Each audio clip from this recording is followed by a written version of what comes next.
Estamos começando mais uma Wikimetal Happy Hour. Estou aqui com o Mathieu, baterista dessa grande banda, desse grande duo, The Inspector Cluzo. How are you, my friend? I'm very good, thank you. It's good to be chatting with you. I was talking to you before we started about Laurent, and you told me that he's already resting because he wakes up very very early, right, to feed the geese. Exactly, because now at this time of the year, we used to feed the geese during 3 weeks, and so it's 3 times a day. 6 a.m., noon, and 6 p.m.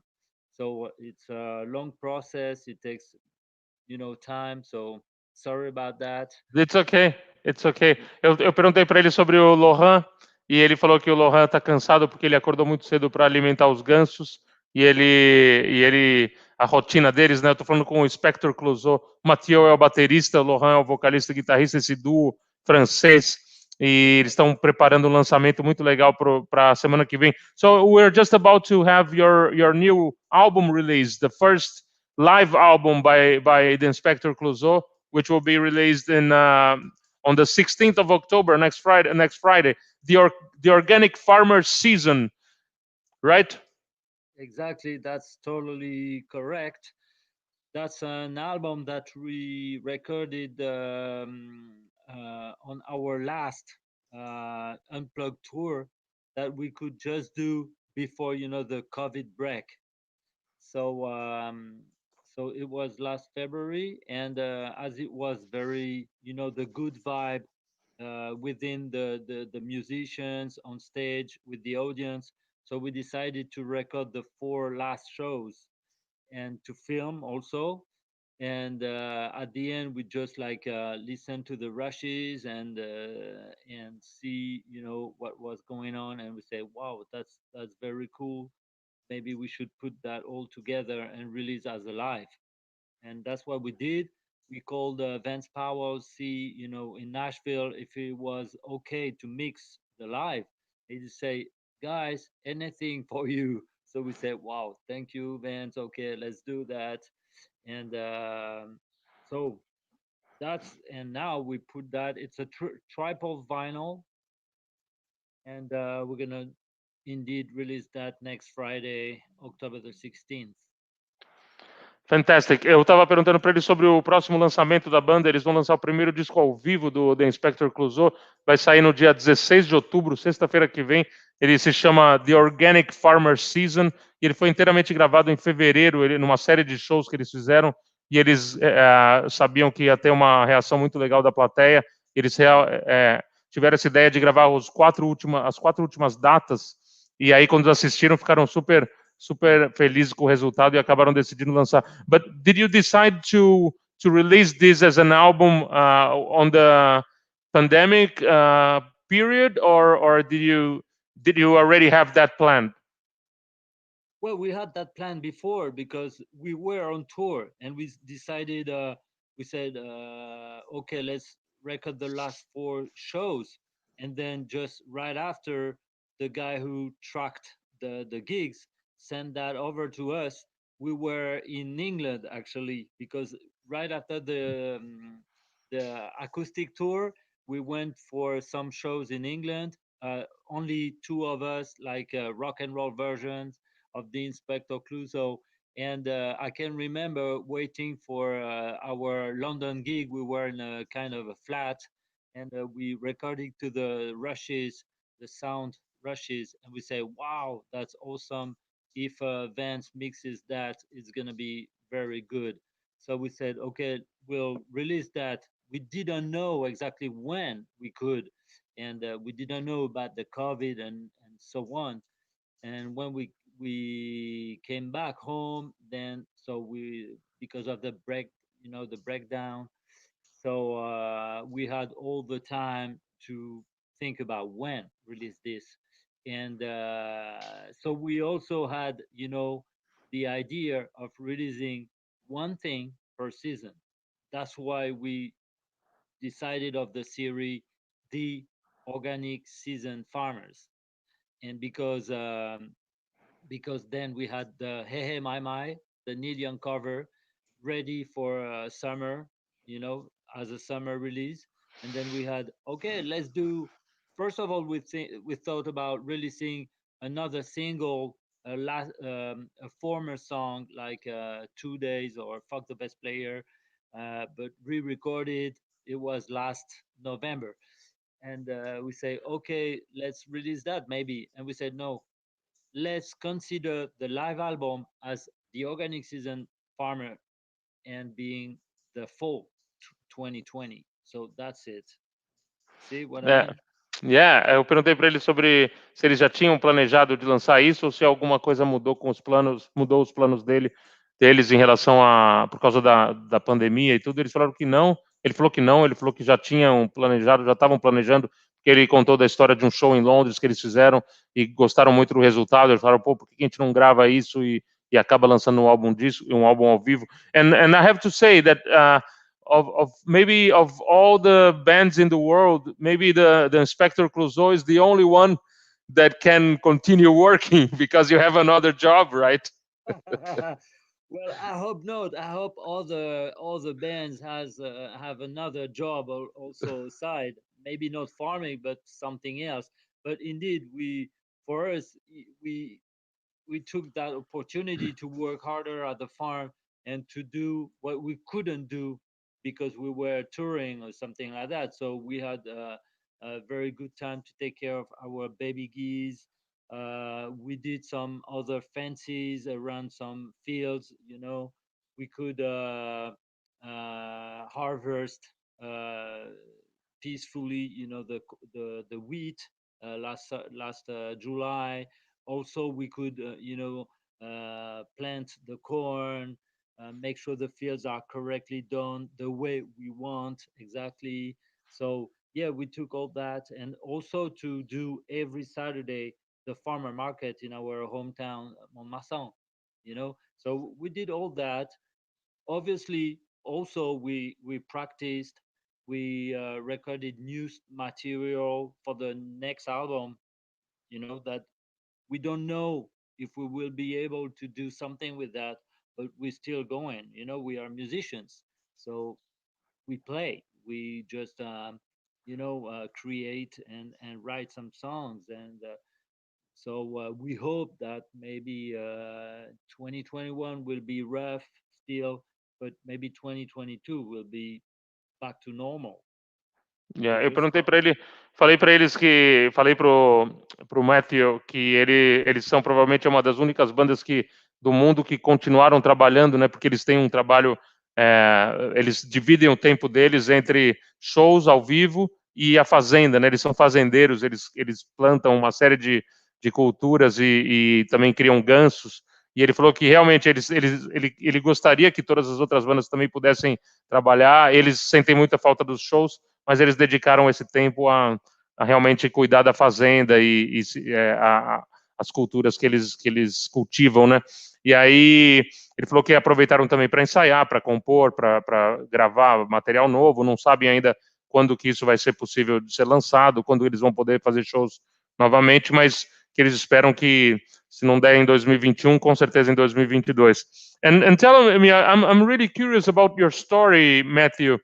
How was the beginning? Because the band, you formed the band in 2008, if I'm not mistaken. But how was the beginning? How did you meet Laurent? And were you musicians before you were farmers, or did you come from a family of farmers and then you became musicians? How's the beginning of the duo? So I met Laurent. We met together in high school, right when we were 18, and it was like a mathematical class, very theoretical, something like that.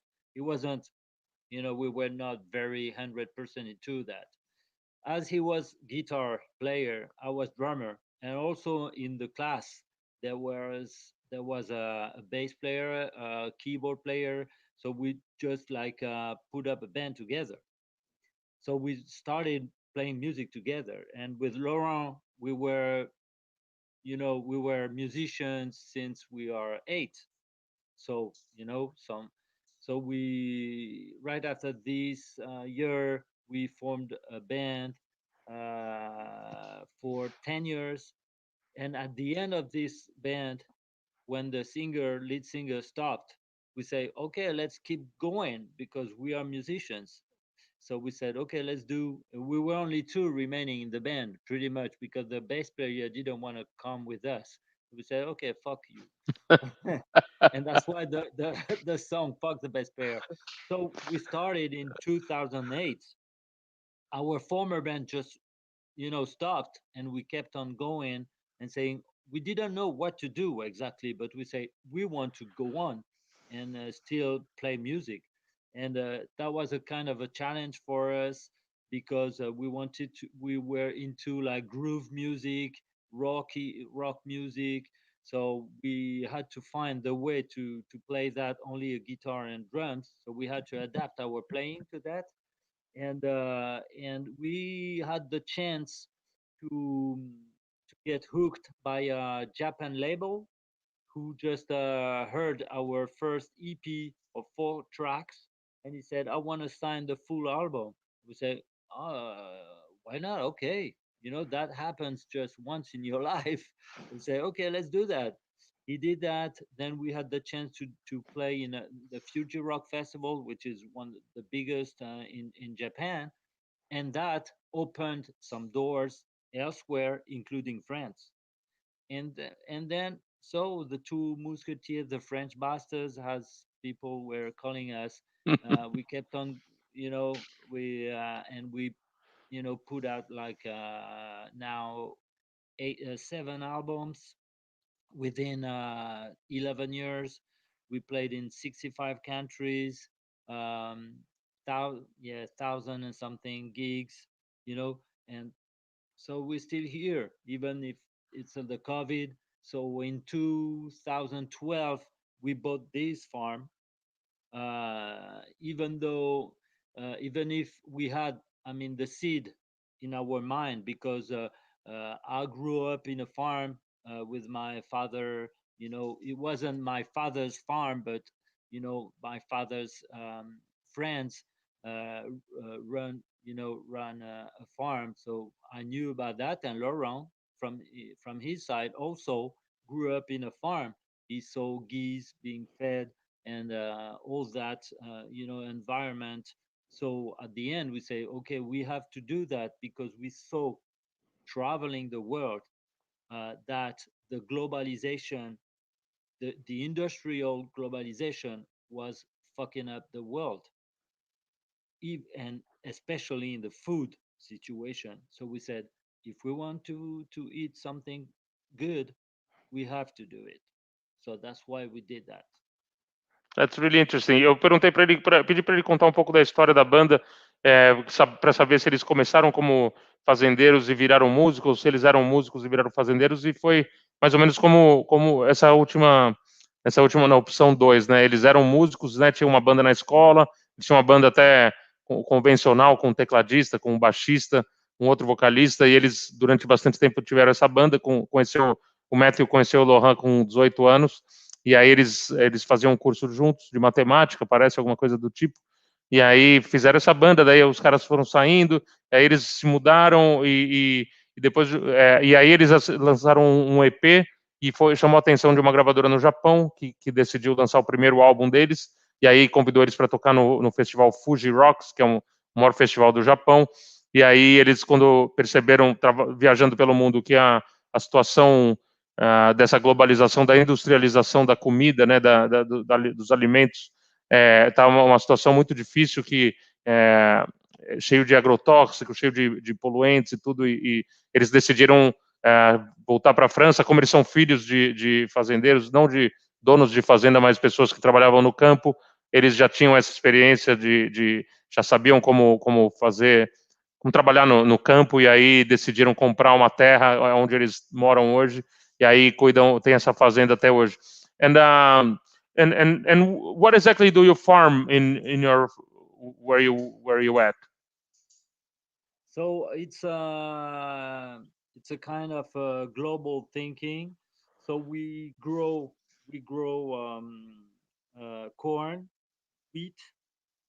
to feed the animals. So we raise geese, we raise chickens. We have one goat that you know, it's Miguel. And we have some cats, but we don't have to feed them too much. And also we grow our big vegetable garden. So all that is all linked. I mean, because the hay you get from the wheat, you put that to feed the geese, they shit on the hay, and that is the manure for the garden.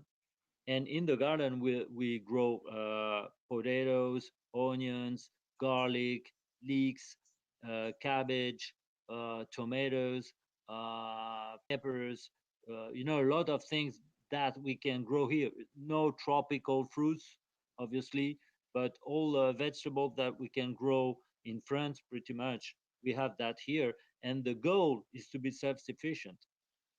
It means that we have a little bit pressure, because if we don't do it well, then we won't, have the food.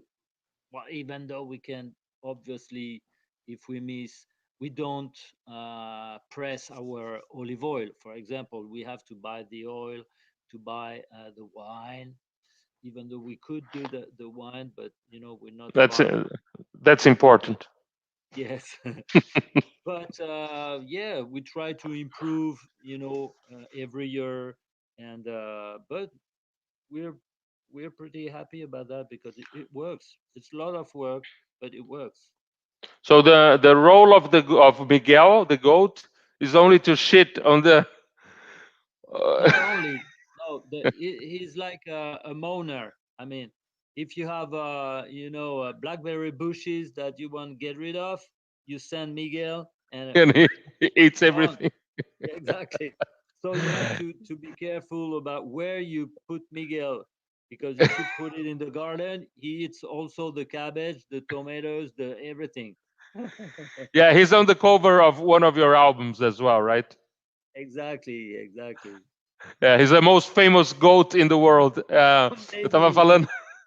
And I can Eu tell perguntei. you he stinks. I can imagine, you know. But anyway, eu tava falando com ele o que eles exatamente que eles criam na fazenda e ele falou que eles plantam de tudo. A meta deles é ser autossuficiente, né? Eles ainda não conseguem, obviamente, ter frutas tropicais ou azeite de oliva também e vinho. Eles também não não plantam isso, mas eles têm uma horta que eles plantam tudo lá e eles criam o ganso e eles plantam o trigo, eles têm também a criação de galinhas, eles plantam o milho e toda esse processo, né, uma coisa ajuda a outra, né? E eu perguntei se o Miguel, eles têm uma cabra que é o Miguel, que ele serve para fazer as necessidades dele ali para adubar a terra. Eu perguntei se a única função dele era fazer essas necessidades. Ele falou que não, que o Miguel, sempre que eles precisam cortar algum mato, se livrar de alguma coisa de mato ali que cresce no lugar errado, eles levam o Miguel come tudo. E o Miguel está, inclusive, na capa de um dos discos da banda. E eu falei que o Miguel provavelmente é um dos. Provavelmente a cabra mais famosa do mundo, né? And talking about the album, Mathieu, I was listening to the album, and it's very different from what we saw when you played in Brazil last year, because obviously you played the electric show, and it was fantastic. I loved the show, and I know that everybody that was at Lollapalooza last year had a fantastic time, and some people that didn't know the band, they were really surprised by the energy and the show that you guys delivered. But this is a different view of the band. Is the band playing acoustic? Is the band playing with other guests, with other musicians? Whereas when you play the electric show, is only you two. Now you have some strings, and was it? How was the adaptation from the electric set to the unplugged set? Yeah. Well, it was pretty easy for us to adapt, because in when we write the songs, usually there are some harmonies and some melodies that are sublimed. Well, I don't know the word exactly, but you cannot hear precisely, but they are there. So we just had to say, okay, this hidden melody is going to be now played by the strings or the keyboard player. And that was it. The difference is we don't trash the drum kit at the end, you know, and Laurent is seated instead of standing, but it's still a kind of a rock songs, you know, and we have more opportunity for the arrangements. It's a different vibe indeed. We couldn't do that at the Lola, for example, like that. Maybe we could think about bringing other musicians, but electric version, Yeah, unless you are super famous and then people came, you know, to see your show, and then you can do something pretty intimate. But that's what we did in France, because in France now, you know, people came to see us. You know, we didn't have to prove anything. People knew about what they could hear, so it was easier. But when you have to, when you're a challenger, when you people don't know you, it's hard to play, you know, acoustic version and be intimate, because yeah, you have to catch the people. So the two people version is way more efficient if you want to try to catch the audience, you know, and convince yeah, people. So it's different for us. It's less. I mean, less exhausting, obviously, because it's easy. You know, I play with the brushes instead of the sticks. It's different vibe. We like it both. It's just you know, and we always thought about, you know, bringing some musicians that you can hear in our previous albums, because in Two Musketeers we had some horns. uh, you know, we always want to collaborate with other musicians because they can bring something, and on the albums it makes something better if you listen to them, you know, the time. Whereas live is different, because the approach is you give the energy, you play the song, and you have to give 100% of what you have inside to the people. yeah. That's Eu perguntei para ele sobre as diferenças, né, porque no ano passado eles se apresentaram no Lollapalooza como um duo, né, um show elétrico, vamos chamar assim, o show elétrico do Inspector Cluzo, e foi um show muito energético, muito legal, assim, um show de rock pesado. No final ele quebra a bateria, eles fazem uma bagunça no palco. E aí perguntei a diferença e como foi a adaptação para esse novo formato acústico, que eles têm convidados, né, cordas, piano, eles têm alguns convidados nesse disco acústico que vai sair no dia 16. Ele falou que não teve muita diferença, não foi difícil se adaptar, porque quando eles compõem as músicas, eles já fazem as músicas muitas vezes no violão, e tem algumas melodias que eles não conseguem transportar para o show elétrico, que no show acústico com outros convidados, com outros instrumentos, eles já conseguem fazer. Então foi uma transição tranquila, e para eles foi mais fácil fazer isso na França, onde eles já são conhecidos, porque eles não têm que conquistar o público, né? As pessoas já conhecem as músicas deles, e quando eles fazem o show elétrico, geralmente é para apresentar a banda, então é mais fácil você conquistar os fãs com show elétrico do que com show acústico. Mas eles gostam das duas formas de se apresentar, né? And I was curious when I was listening to your music. You never thought about singing in French? well, no, because the answer is simple. Is because we play rock music, and rock blues music is better, more efficient, more powerful in American, not in English, in American. So we write the lyrics with an American friend who lives in Mont-Marsan, and we collaborate together to make sure that we are as efficient as possible, and to write in this, you know, that kind of type of lyrics. Are you so you're saying that the main influences of the band are American bands? But when I hear your music, I feel some Led Zeppelin in it. I feel that you guys enjoy some Zeppelin, no? Sure, sure, yes. You know, we are music lovers. We listen to classical musics, to obviously Led Zeppelin, the Jimi Hendrix, AC/DC, Rage Against the Machine, Neil Young, Ryan Cooder, but also James Brown or Sly Stone, like a lot of bands. We love all kind of soul music, actually. Soul from even hard soul or to, and you can hear that in our music indeed. Yeah. Eu perguntei para ele se eles nunca pensaram em cantar em francês, e ele falou que realmente não, porque eles cantam em inglês, mas o inglês mais baseado no americano, e aí fiquei curioso, porque eu sinto uma influência de Led Zeppelin no som deles. Ele falou que realmente eles gostam muito de tudo que é tipo de música, de rock, adoram Led Zeppelin, mas o que eles mais gostam é o soul music, então por isso que ele comentou que eles cantam em inglês, eles escrevem as músicas com a ajuda de um americano que mora próximo a eles, e que eles fazem a música pensando nesses artistas que eles gostam muito de soul music, de blues. And man, I really love the version you did of the Neil Young song. It's one of my favorite songs. I love the words of that song. I love, like, rock and roll can never die, and this is a very powerful message. Is that why you chose the song? Also because of the message? I'm sure you're always also a huge fan of Neil Young, right?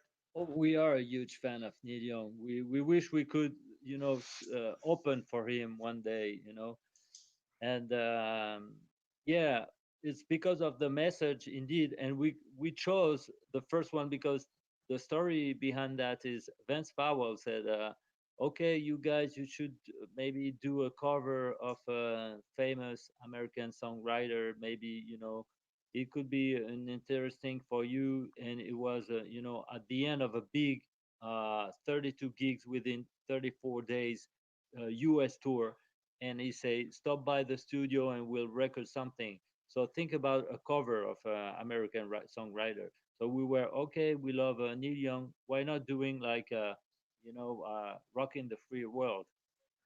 But he said, no guys, this one is too easy for you.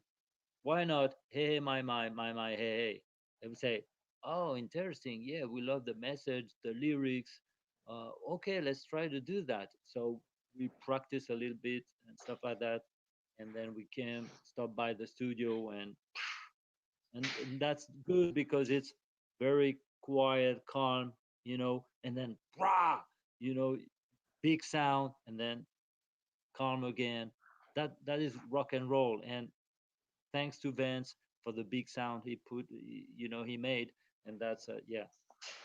So, eu estava perguntando para ele sobre eu falei que eu gostei muito da versão que eles fizeram de My My Hey Hey do Neil Young, que é uma das minhas músicas preferidas e tem uma mensagem muito importante, né, do Rock and Roll Never Die. E aí perguntei para eles se eles também gravaram por causa disso, e eles falaram que são muito fãs do Neil Young, mas quem sugeriu essa música foi o produtor deles, que é o Vance Powell, que é um cara muito bem, um produtor fantástico que trabalha com eles, e eles tinham sugerido de gravar Rocking in the Free World, e o cara sugeriu My My Hey Hey também por causa da mensagem, e ficou muito legal a gravação. Eu recomendo que todo mundo ouça. And you worked with Vance Powell before? Yeah, we've been working with him since Rock Farmers, actually, because we contacted him on Rock Farmers. We tracked the album, and we contacted him to see if we could mix the album, and we just told him our story, and he was intrigued and said, "Okay, send me some tracks, and I'll see." And he replied and said, "Okay, I'm interesting. I'm in. What's your budget?" So obviously we're broke, right? We're not rich. So we say, You can send we can send him some corn or wheat or yeah, yeah, or foie gras. booze or whatever, rillettes. That's what we did actually. Yeah. Also, but so we were okay on the budget, and we came. We went to Nashville, and we met him personally, and we got along all together, and we even went to his place and cook a dinner for him. And then as he is also a food lover, and so man, we had a lot to talk. So and now he became a friend. And after Rock Farmers, he said, okay, next album, it'd be a fantastic opportunity for you guys to come to the studio and record the album and mix there in Nashville. We say, okay, why not? So we made it happen. We are super happy about the result of the album. And then after that, we say, okay, Vince, do you want to mix that? Are you okay? He say, okay, of course. For you guys, anything. He say, okay. So it's a long story now. The next one, obviously, we plan to go to Nashville, record over there, to bring bands at the farm. That would be great. Also, you know, we'll see what's going on because of the pandemic, but you know, we'll work with him in a way or another. Yeah. Eu perguntei do Vance Powell, né, que é o cara que trabalha com eles, o produtor, e é um cara que é muito importante. Ele trabalhou com grandes artistas como o Tyler Bryant and the Shakedown, com bandas como Clutch, trabalhou com White Stripes, com várias outras bandas. E o Vance Powell tem um estúdio em Nashville. E eles procuraram o Vance Powell e ele perguntou qual que é o orçamento que vocês têm. Eles falaram, meu, não temos dinheiro para gravar. E mesmo assim ele se interessou muito e trabalha com eles e acabou virando um amigo e um cara muito importante na carreira do Inspector Cluzo. So Matthew, it's really, man, thank you so much for your time. It was great chatting with you. I really look forward to seeing you guys live again in Brazil. I know that this was the year that you're supposed to come back, but Yeah, without this, it was impossible. But man, count on us. We always try to make something work for you to come to Brazil again. We have to see you live again. thank you. We are we're open to come to Brazil again because we loved what we saw, and we'd like to see a lot more, like the countryside, because we couldn't go outside and the city and meet people, working the soil. But hopefully we met guys like you, man, and Luis, and so it was a you were great for us, and we wish we'll be back soon as possible. No, I have a question from one of the people that are watching, Okay. uh, Bicalho Andrade. He sent us a message here for you to tell us how is the rock scene in France. I was also curious about that. Oh, it's easy. Do you know about English wines in France? Yeah, Rock no bands is like English wines. It doesn't shit. exist. Shit. So no, well, that's a joke, but it's pretty much the truth. I mean, we're not a lot of rock bands in France. It's more into songwriting in French, singing in French. So there are some, but not a lot. So and rock bands here in France, just listen to the radio, national radios. You cannot hear some rock and roll, and they call rock like kind of mainstream artist. So we are. It's very hard here in France for rock bands like us. We just like we met one another rock band came to the farm yesterday, a young band. We tried to help, and we had a long conversation about that, to say, well, the media doesn't broadcast some rock. No, nobody wants to listen to rock anymore here. They are into crappy electro, super mainstream shit. So we say, man, you have to go abroad if you want to play rock and roll. And we told them about, you know South America is there.